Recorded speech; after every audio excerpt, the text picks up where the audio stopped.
But despite that blow, Hariri remains the front-runner to form the next government. For more, let's bring in our Beirut correspondent, Molana-Allen. Layla, good morning to you. How would these results affect the Lebanese political landscape?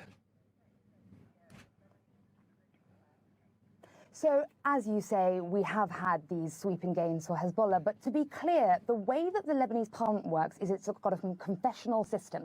And what that means is that the seats in parliament are divided up by religion. So half the seats in parliament for Christians, half for Muslims. And so even though both these two main parties, Saad Hariri's party and the Hezbollah party, they're both Muslim parties. So their majorities are not simple majorities if they have them.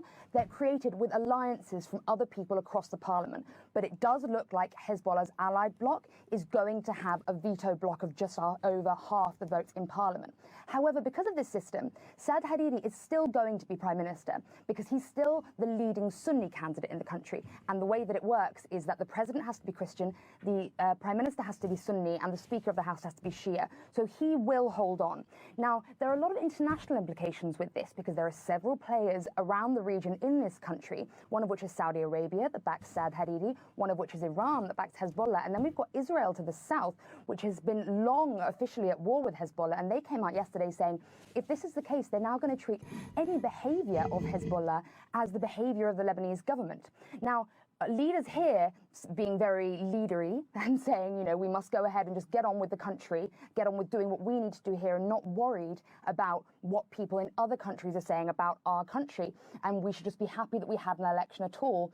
However, the problem in Lebanon is because there is such a delicate balance of power here, it's great that there's been an election after 9 years, but every time there is a slight change in that balance of power, there are worries about how it's going to spread and go down in the country. Now, Layla, official results are in from all but one electoral district. How are people in Lebanon reacting?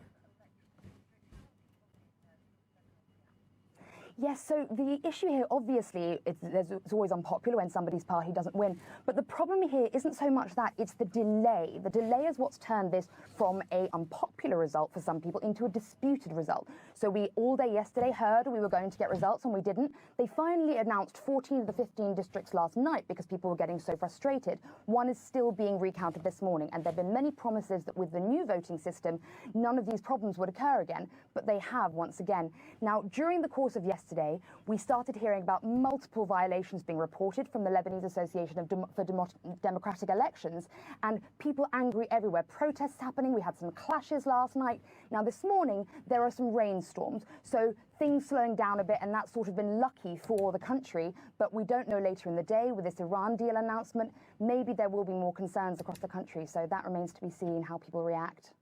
OK, Layla, thank you very much for that update. Layla Molana-Allen reporting from Beirut for us.